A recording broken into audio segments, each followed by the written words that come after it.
नमस्ते सभी को, मैं हूँ सृष्टि और आज हम भगवद गीता चैप्टर 6 ध्यान योग के श्लोक 46 को कवर करने वाले हैं। रोज की तरह पहले हम संस्कृत में श्लोक को पढ़ेंगे, उसके इंग्लिश ट्रांसलेशन को देखेंगे और मीनिंग को समझेंगे। तो चलिए शुरू करते हैं।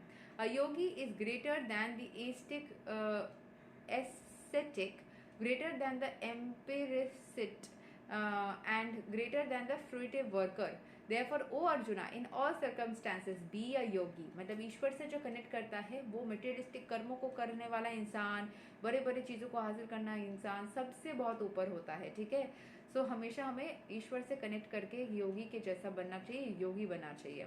सो when we speak of yoga we refer to linking our consciousness with the supreme absolute truth. Such a process is named differently by different practitioners in terms of the particular method adopted.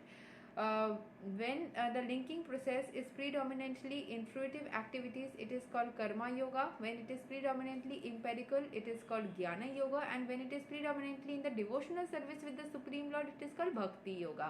Bhakti yoga or Krishna consciousness is the ultimate perfection of all yogas. As will be explained in the next verse, the Lord has confirmed herein that the superiority of yoga, but he has not mentioned that it is better than bhakti yoga. सो जितने भी योग है उसमें से भक्ति योग सबसे ज़्यादा अच्छा माना गया है. Bhakti yoga is full spiritual knowledge and therefore nothing can excel it. Asceticism without self knowledge is imperfect. मतलब ईश्वर से कनेक्ट करना खुद को जाने बिना, अगर आप कनेक्ट करने की कोशिश करते हो या धार्मिक प्रैक्टिसेस करते हो खुद को जाने बिना, तो वो परफेक्ट नहीं होता है. खुद को जानना बहुत इंपॉर्टेंट है. Empiric knowledge without surrender to the supreme lord is also imperfect. कुछ चीज़ों को जान लिया लेकिन ईश्वर के प्रति खुद को सरेंडर ही नहीं किया, या खुद को भी जान लिया लेकिन ईश्वर के प्रति अपने सरेंडर नहीं किया, तो वो भी सही नहीं. तो खुद को भी जानना ज़रूरी है, ईश्वर के प्रति सरेंडर करना भी इम्पॉर्टेंट है. Therefore, the most highly praised form of yoga performance mentioned herein is Bhakti Yoga, and this is still more clearly explained in the next verse. सो भक्ति योग या ईश्वर के प्रति खुद को सरेंडर करना, उससे आपको लाइफ में सारे सब कुछ बहुत ईजी हो जाते हैं.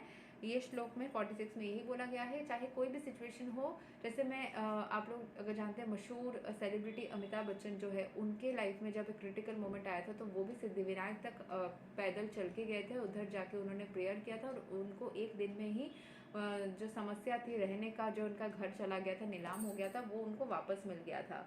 सो अगर हम स्पिरिचुअलिटी के, मैंने जैसे बोला, किसी भी फॉर्म ऑफ गॉड को आप मानिए, किसी भी रिलीजन से बिलोंग करते हैं, बस वो सुप्रीम एनर्जी को, सोर्स एनर्जी को मानिए, उनसे कनेक्ट कीजिए. Whichever form you are comfortable with. Be are tolerant person. Krishna Krishna Krishna ही करना है ऐसा नहीं है.